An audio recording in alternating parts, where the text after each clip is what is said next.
Hello, good humans, and welcome back to Season 2 of the Good Human Chronicles. I am your host, Inaudi Gill, and it is my pleasure and my honor to introduce to you my friend Faith Moore. Faith, thank you for being here. Thank you so much for having me and being a part of this. I'm so excited. And I want to share your story. Space. Right? Isn't the space beautiful? It is absolutely beautiful. That's awesome. Thank you. We are excited to share your story. You know, the whole point and purpose of this show is to highlight people who are on their journey of being a good human, right? Whether we wear the good human hat or we say we're on that journey, I'll let you know how when I get there, how I got there, right? But at the end of the day, I really do believe people want to be good. Agreed. Right. And I think that some days we hit the mark and we are really good. And then there's other days at the end of the day, we're like, wow, how could I have been better today? Yes. How could I have a gooder human? Yeah. And I think that's part of being a good human. Yeah, exactly. Being able to acknowledge that I could have been better and I'm not perfect, but we're getting ahead of ourselves. Yeah. Who is Faith Moore? Oh, Faith Moore. Yes. I am Faith Moore. I thought about that when we were talking and, I feel that I wear so many hats and so many different things. Faith Moore is a Mimi, and that is one of my favorite titles. My sweet, sweet little Abigail, she is 4. Sometimes I think she's 4 going on 14. She probably thinks so too. Yes, 100%. We just came back from a trip to DC and we received a picture while we were down there and she literally looked fully grown. Oh my gosh. So I am a Mimi and I love that. I am also a mom and I'm a sister. I'm a niece and I am also the senior vice president of Repco. Yeah. And, I'm really, really focused these days on building homes versus building barriers. Oh, I think that's so huge.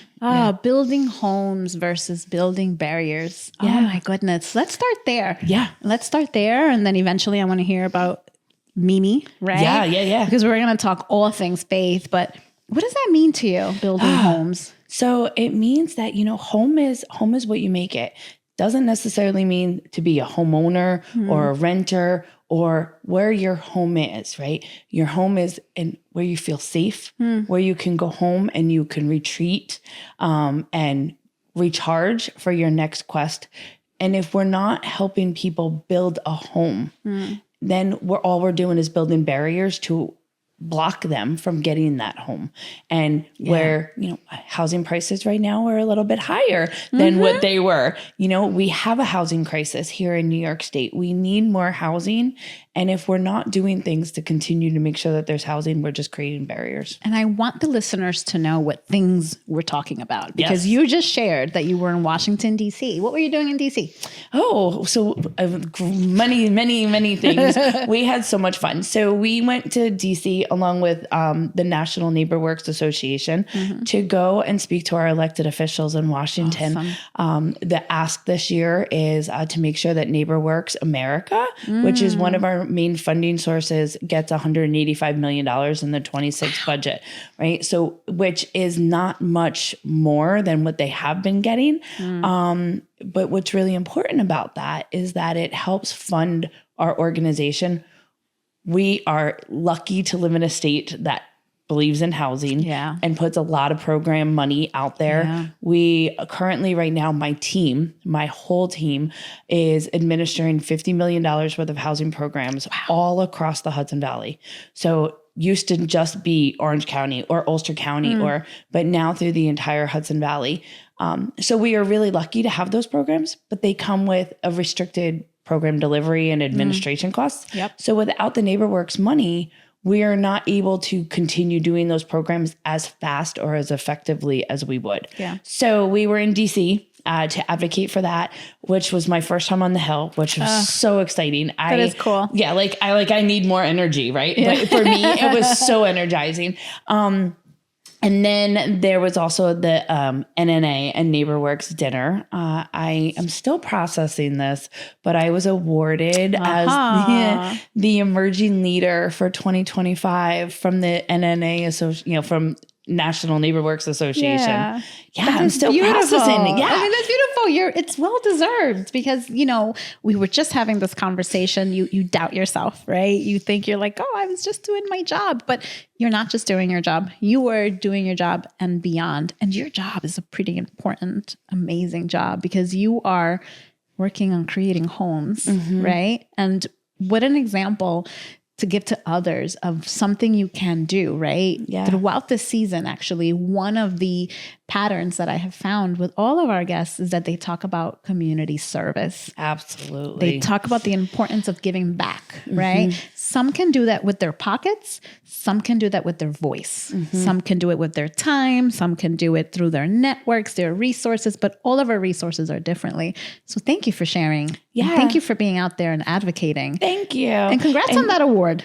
Thanks. We were just talking about that. And I was saying that was a weird thing for me because I was like, yeah, this is great. And it's national and it's in front of all of my peers. There was 180 organizations there from across the country, including Alaska and Hawaii and Puerto Rico, even included. And I was like, wow, but I was just doing my job. So it's like I said, I'm still processing it. Yeah.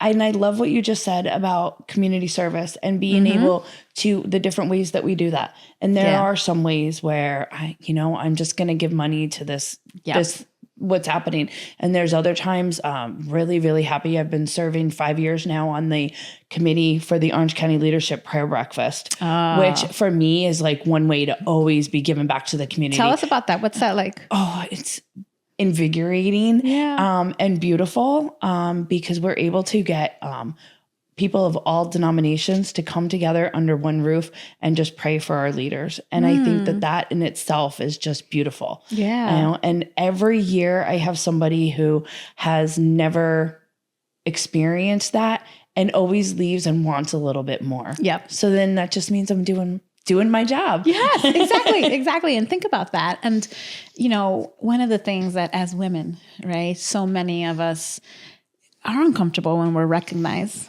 for being amazing and awesome and super great, right? Because at the end of the day, we don't do it for the recognition. Correct. We don't do it for the attention, for the cameras, but it does feel good to be out there recognized because then that does mean you're doing something right. Thanks. So, and you see, I even still kind of, I I'm know. like, it's hard. I can feel it. It is. It's like, in this, I was like, I'm just talking to my friend. So this doesn't make me nervous or give me any kind of pause. But I did, I'm not afraid to talk in front of people. I can talk in front of a room of 1,000 people, but I definitely experienced some, yesterday. Yeah. How'd you get through that moment? Breathe. Yeah. Pray. And then recognize it. When I got up there to the podium and I was like, wow. And I can feel the emotion. And I said that. I was like, wow. I started.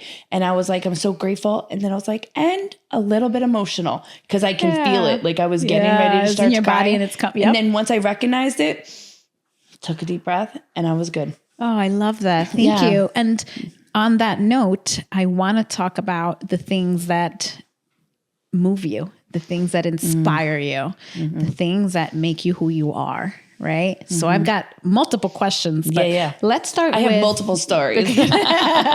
Let's start with, how did you become the person you are today? A lot of times people go through adversity. A lot of times people go through hard times and that's how we learn our lessons, right? That's how we learn our strength, resilience, or who we are. But how did faith become faith?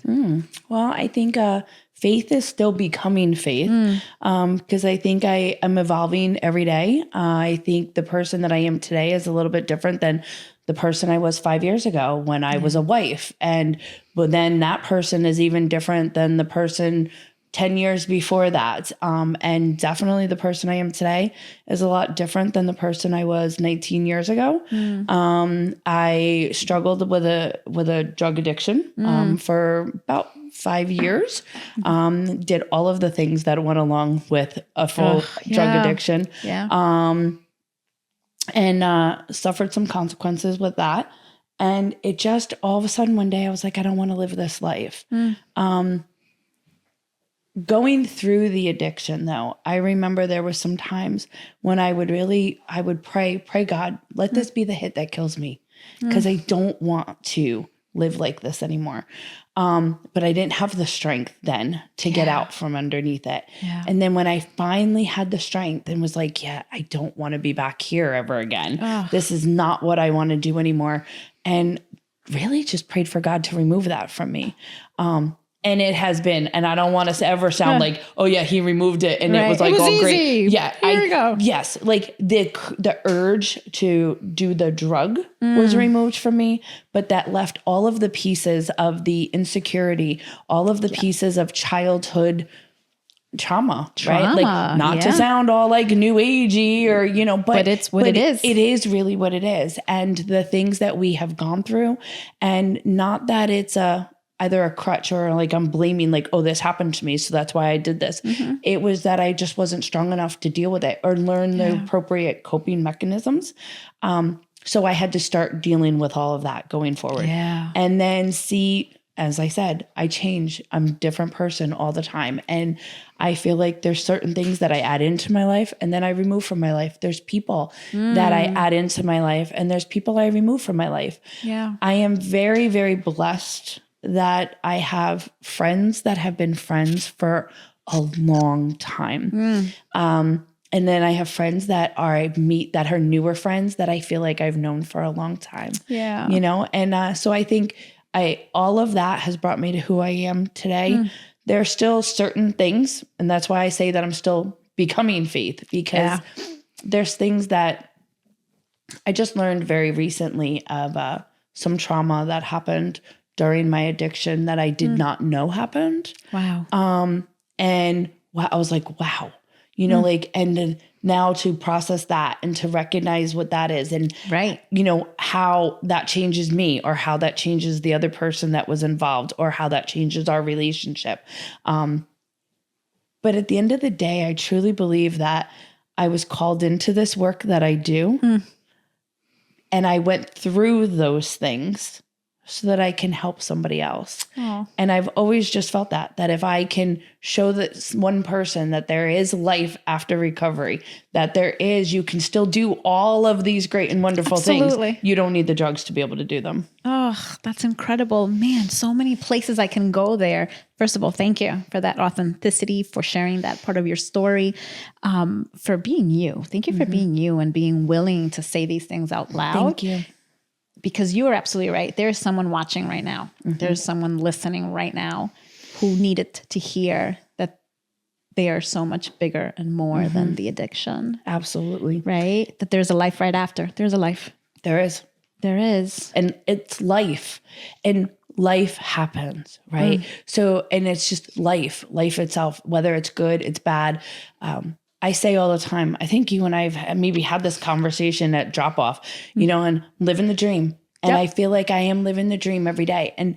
But that doesn't mean that the dream is always good or it's always bright or it's always rainbows or it's always beautiful tulips and all of that. Sometimes it's dark and dirty and it's gloomy. And sometimes there are nightmares, like we do have that. And I think that's what life is. Everything, life happens. Life happens. And I think when you're able to see it this way, and this is something that I like to live by, it's life happens. How do you react to it? How do you respond? Right. One of the things that I try teaching my children is that, things are going to happen, because you're right. It's not going to be rainbows and unicorns all the time. There are going to be some fun dark though if it was. Oh my gosh, so much fun. Yes, so much fun. But I don't know if everybody don't you would wonder? agree with that, That's true. Don't you wonder? Would we realize it's unicorns and rainbows if it was always unicorns and rainbows? Correct. Right? If we didn't have the downs, would the ups always be the ups? We wouldn't know. We wouldn't know it. So there's a reason that things happen to us, and I think that the beauty comes when you, as a human, as a person, find the reason for it and find your purpose. And to me, it sounds like that's what you did with your adversity. That's what you did. And it took you years, and it's still a work in progress, because I just heard you say that you just found out about another trauma and something that happened. So thank you for sharing that, because I don't want anyone to walk away thinking, oh, her life is wonderful and perfect. She's in recovery. She's no longer in like, No, it's not. And recovery looks different for everybody too. There are all different forms of being able to get in recovery. And I want everybody to know, and somebody that would be listening to this, to know that it's okay to do it, what is best for you. And, what I have learned is that I don't need a drug or an alcohol or a person, because relationships could also be addictions, or exercise, or there are a lot of other forms. I don't need something else to take me out of the feelings that I'm feeling right now. I've learned to process those feelings. Let's talk about that. Yeah. Because that is so powerful, right? It's, when my daughter has anxiety attacks, because she lives with anxiety at such a young age, part of what our coping mechanism that we talk about is living through the emotion. I tell her, picture it as a cloud. You're going through it. How do you get through these things? I love that. Right? That's a really good one. Like picture you're in a cloud. And you can't get around it. Yeah. Has she ever been on a plane? She and in has. the window seat? Yeah. Yeah, she has. Good visualization. Yeah. Right? Yeah. I like that. So I process by talking it out. And whether my best friend Jenny, she should be a saint, right? Hey, Jenny, shout out to you. Yeah, she has been with me through everything. Although during the time of my addiction, she was not actively in my life. And when she heard about what I was going through and what I went through, I remember her telling me how she was so sorry that she wasn't there for me. But I wouldn't have let her be there for me. Right. I would have pushed her away, just as I did so many other people when I was going through that. But I talk things out. So between my daughter and Jenny and therapy, let's normalize that. Yes. That is okay, right?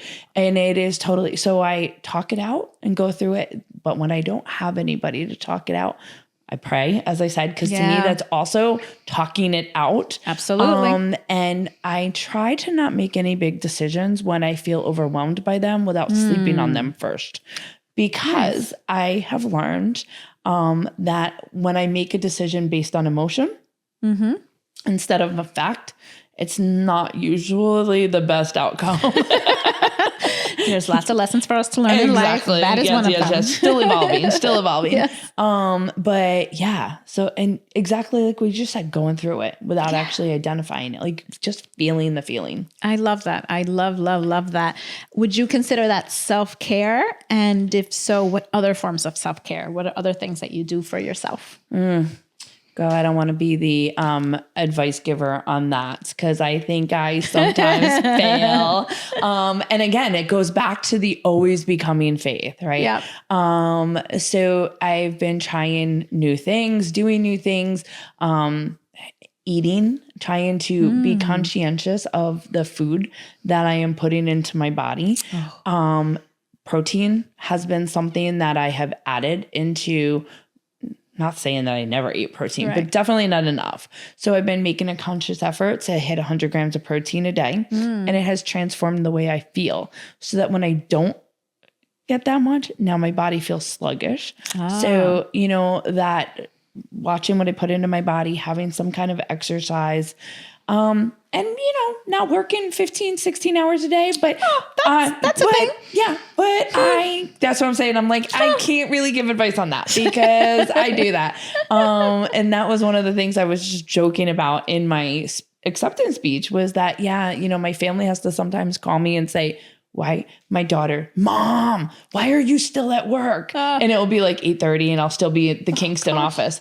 Oh gosh, no. If you're watching out there, no, don't do it. Don't do it. Do not take advice from me on that. But to me though, there are some times if I'm already at work and I'm already there, I'd rather stay and put in those extra couple of hours at the end of the day, because what that means is during the course of the day, somebody else needed my attention for some other reason, whether it's a homeowner, whether it's a renter, whether it's a contractor, whether it's my coworkers or people that are a part of my team. They have needed my attention to be able to handle whatever it was they were dealing with at the time. So then my work ends up waiting until after everybody else goes home at 4:30. But to me, that's okay because I'm already there. And then I can have my weekends to hang out with little Abigail. Oh. So it's like, I'm already here, right? So like, why go home and then have to start all over? Why not just finish what I'm doing? Yeah. So then I can have my weekends. I love that. And so many of us do that, right? So many of us work really long hours, and some people should not work so many hours and then the weekend as well. But I feel like there's a difference when you're working as a service to the community. I feel like that's almost not work. What you're doing throughout the day is not necessarily work, right? Yeah. Some of us work our 9 to 5, our regular hours, and then we're sitting on boards and we're giving back on committees and we're giving back. Do you do any volunteering, any service, any, you talked about the prayer breakfast? So I do thing. the prayer breakfast. I also sit on the board of directors for the Rural Housing Coalition. So those are two things that I am committed to. In the past couple of years, I have also done some service at church. Unfortunately, right now, because of some of my other commitments, I have not been committing to that. And I try to help my community as much as possible. Yeah. I watch our village board meetings online, try to stay involved. Exactly. Yeah. Stay involved. And you said it, the work that we do, I don't feel like I work, Right. This is just what I do. Right. And there are always community events surrounding what I do. So it's whatever, could be anything from a gala to a fundraiser to poetry reading, to viewing a film at the library about homelessness. Yeah. So I'm always doing those kind of community things, but really the prayer breakfast and the board are my main ones. And I think it's awesome that you do all those things, because even though they're tied to work, but again, it's still community focused and community based. Like I would not know the same way I don't think you would know a life without it. Yeah. Like I couldn't imagine it. Right. Like what would we do with our time? Like, what do you mean we're not doing something to give back and something to wait? Yeah. What? Wait, my calendar's empty. Right. What?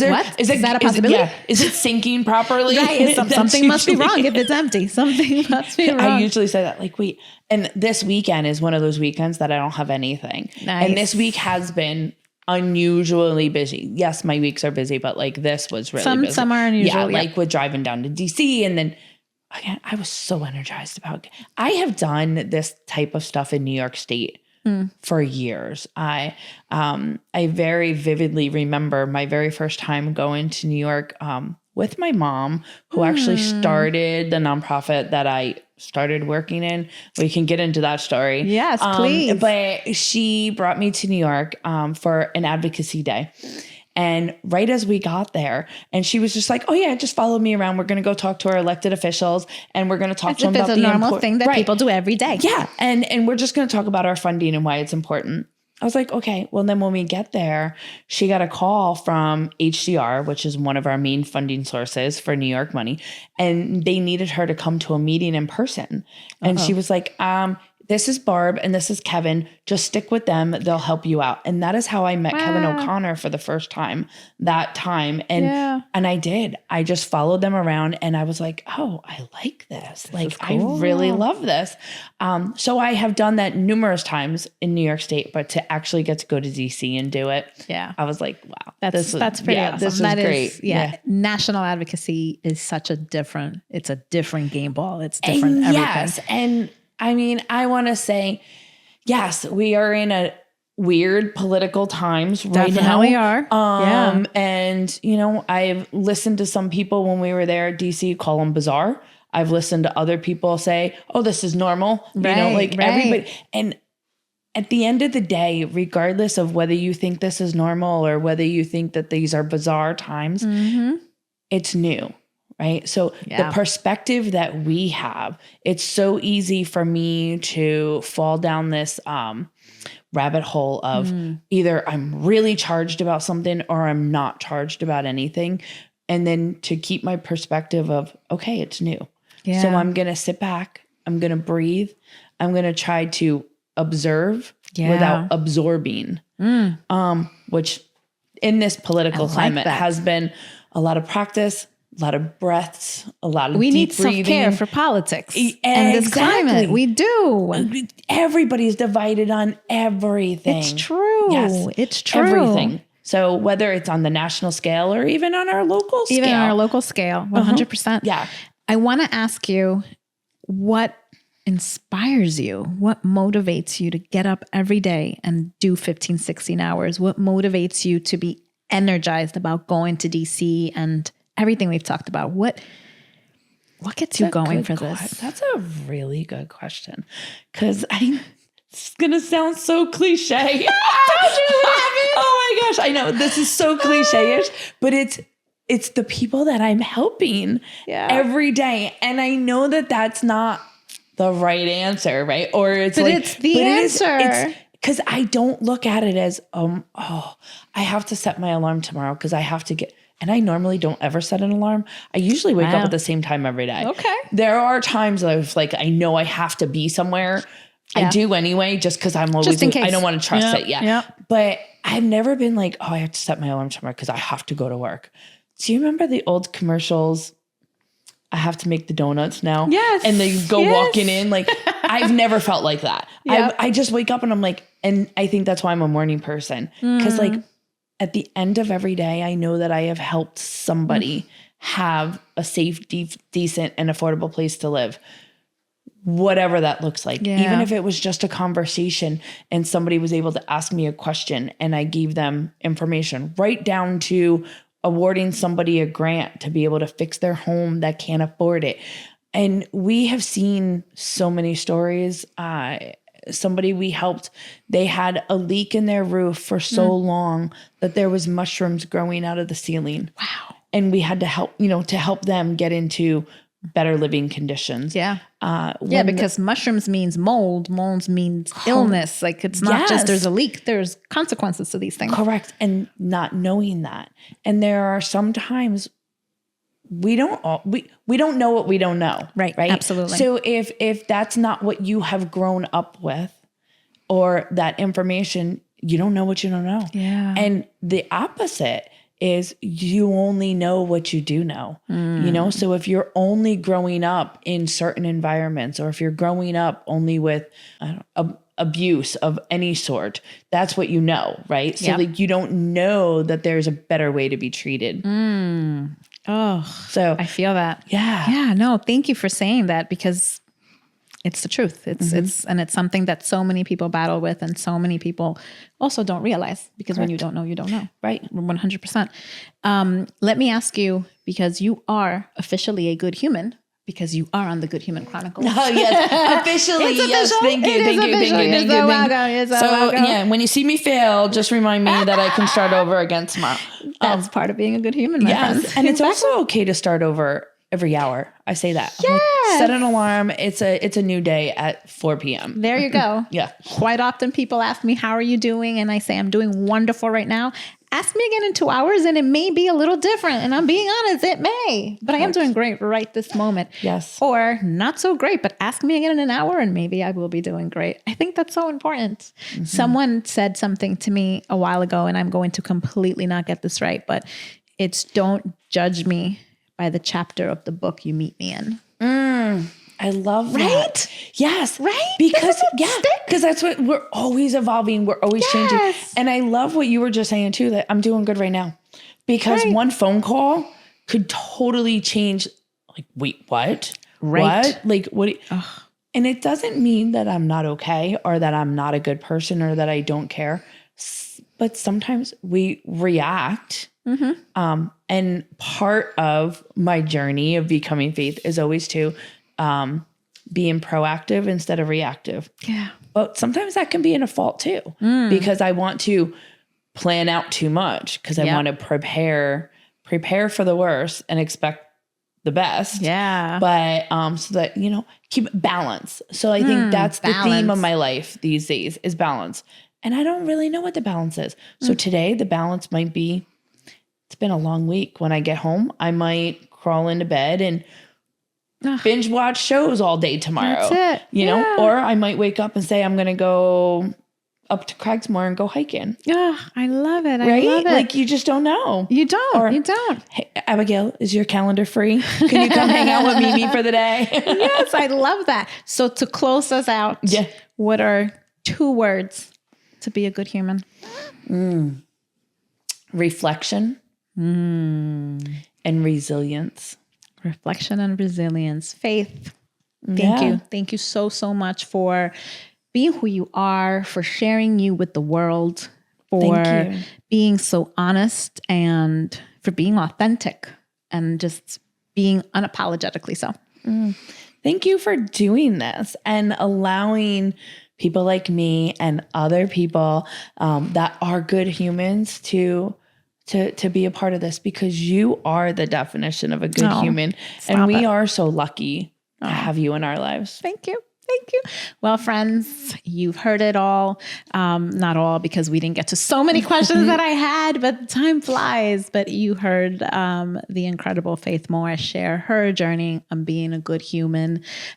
Just remember, like, share, follow us on all major platforms, YouTube, Spotify, Instagram, all those major things, and share our stories on being a good human. And a special thank you, a special shout out to season 2 sponsor, Walden Savings Bank, who is doing excellent community work out here in our community. So good humans, until next time, this is Inaudi checking out.